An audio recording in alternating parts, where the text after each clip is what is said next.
কথায় ডাক্তার নয়, নিজের কিছু অভ্যাস পরিবর্তন করতে চেষ্টা করুন। রাত 11টার পর সবসময় চেষ্টা করবেন ঘুমাতে। রাতের খাওয়াটা একটু তাড়াতাড়ি খাবেন। অল্প কিছুক্ষণ হাঁটাহাঁটি করার পরে তারপর ঘুমাতে যাবেন। ভরা পেটে রাতের বেলা ঘুমানো শরীরের জন্য খুবই খারাপ। প্রতিদিন অন্তত 30 মিনিট করে সকালে হাঁটার চেষ্টা করুন। এখন অনেকে বলতে পারেন সকালে কাজের ব্যস্ততা বেশি থাকে, তার জন্য আপনাকে ভোরে উঠতে হবে। নিজের অভ্যাসটা পরিবর্তন করুন। রাতে তাড়াতাড়ি ঘুমাতে যান, সকালে তাড়াতাড়ি ঘুম থেকে উঠুন। আপনি যত তাড়াতাড়ি সকালে ঘুম থেকে উঠতে পারবেন, নিজের সময়টা তত বেশি পাবেন। আপনার কাজগুলো খুব সুশৃঙ্খলভাবে করতে পারবেন। প্রতিদিন অন্তত যে কোনো একটা ফল খান। এখন অনেকে বলবে বর্তমানে ফলের যে দাম, সম্ভব না। দেশি ফলগুলা খান, যেমন এখন আমড়া 30-40 টাকা। আপনি আমড়া খান, আমলকি খান, গাব খান। এছাড়া আরও অনেক ফল আছে যেগুলো আমাদের দেশি ফল। এখন জাম্বুরা পাওয়া যাচ্ছে, জাম্বুরাতে প্রচুর পরিমাণ ভিটামিন সি আছে। আখ পাওয়া যায়। তো যে ফলগুলো আপনার সাধ্যের মধ্যে আছে সেই ফলগুলো খাওয়ার চেষ্টা করুন। আপনাকে মালটা কিংবা আঙুর খেতে হবে এমনটা কিন্তু কথা নাই।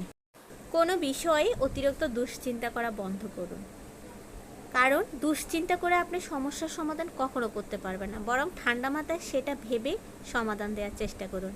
সবসময় জীবন থেকে টক্সিক মানুষগুলোকে বাদ দেওয়ার চেষ্টা করুন। যারা আপনাকে নিয়ে সারাদিন সমালোচনা করে, আপনার নিন্দা রটায়, ওই মানুষগুলোর মুখ আপনি চাইলেও বন্ধ করতে পারবেন না। ওই মানুষগুলোর মুখের কথা চাইলেও আপনি চেঞ্জ করতে পারবেন না। আপনি যেটা পারবেন তাদেরকে জীবন থেকে বাদ দিতে।